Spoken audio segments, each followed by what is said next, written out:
मग जीएसटी 2 मध्ये काय ऐतिहासिक बदलाव आहेत बघा. जीएसटी परिषदेने आपल्या 56व्या बैठकीत कर प्रणालीत आतापर्यंतची सर्वात मोठी आणि दूरगामी पुनर्रचना केली आहे, जे 22 सप्टेंबर 2025 पासून लागू होईल. द्विस्तरीय रचना पूर्वीच्या 5%, 12%, 18%, 28% या 4 स्तरीय रचनेऐवजी आता प्रामुख्याने 5% आणि 18% असे 2च मानक दर असतील. 12% स्लॅबला 18% मध्ये विलीन करण्यात आलेले आहे. विशेष डिमेरिट दर, सिगरेट, महागड्या गाड्या यांसारख्या सिन गुड्स, ज्याला फाप आणि चैनीच्या वस्तू असं म्हणतो आपण, तर या वस्तूंवरती 40%चा एक नवीन विशेष दर लागू करण्यात आलेला आहे.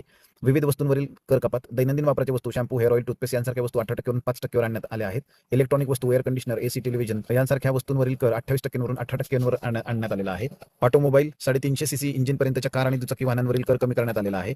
जीवन आणि आरोग्य विमा यांना आता करातून सूट देण्यात आलेली आहे. बांधकाम सिमेंटवरील कर 28% वरून 18% कमी करण्यात आलेला आहे. इन्व्हर्टेड ड्युटी स्ट्रक्चर, उलट कर रचना समस्येचं निराकरण करण्यात आलेलं आहे. मग या जीएसटीचे अपेक्षित आर्थिक परिणाम काय आहेत बघा. सकारात्मक परिणाम, जीडीपी वाढ. या कर कपातीमुळे देशाच्या जीडीपी मध्ये पुढील एका वर्षात 0.6% पर्यंत वाढ होण्याची शक्यता आहे. याचं मुख्य कारण म्हणजे खासगी उपभोगात होणारी वाढ, प्रायव्हेट कन्झम्पशन याच्यामुळे वाढेल, कारण लोकांच्या हातात पैसे जास्त शिल्लक राहतील, वस्तू स्वस्त पण होतील आणि पैसे पण जास्त शिल्लक राहतील. त्यामुळे खासगी जे कन्झम्पशन एक्सपेंडिचर म्हणतो आपण ज्याला, ठीक आहे, तर त्याच्यामध्ये वाढ होईल.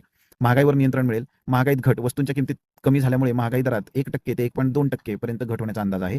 महसुलावर होणारे परिणाम, महसुली तोटा. या कर कपातीमुळे सरकारला वार्षिक 96,000 कोटींचा महसुली तोटा होऊ शकतो. मात्र वाढलेला उपभोग आणि सुधारित कर अनुपालन यामुळे ही तूट भरून निघेल असा सरकारला विश्वास आहे. परंतु ह्याच्यावरची टीका काय बघा. माजी अर्थमंत्री पी चिदंबरम यांच्या मते जीएसटी ही एक चांगली संकल्पना असली तरी तिच्या अंमलबजावणीतील त्रुटींमुळे, विशेषतः अनेक कर दरांमुळे ती सामान्य लोकांसाठी आणि व्यापाऱ्यांसाठी त्रासदायक ठरलेली आहे. त्यांनी या कराला गब्बर सिंग टॅक्स असे उपप्रधाने म्हणलेले आहे. तसेच जीएसटी लागू करण्यापूर्वी तत्कालीन मुख्य आर्थिक सल्लागारांनी सुचवलेल्या 15% चे 15.5%च्या महसूल तटस्थ दराचे उल्लंघन झालेले आहे. रेव्हेन्यू न्यूट्रल रेट ज्याला आपण म्हणतो.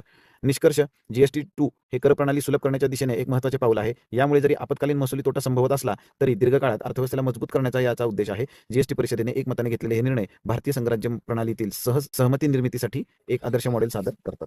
कन्सेन्सस बिल्डिंग ज्याला म्हणतो आपण.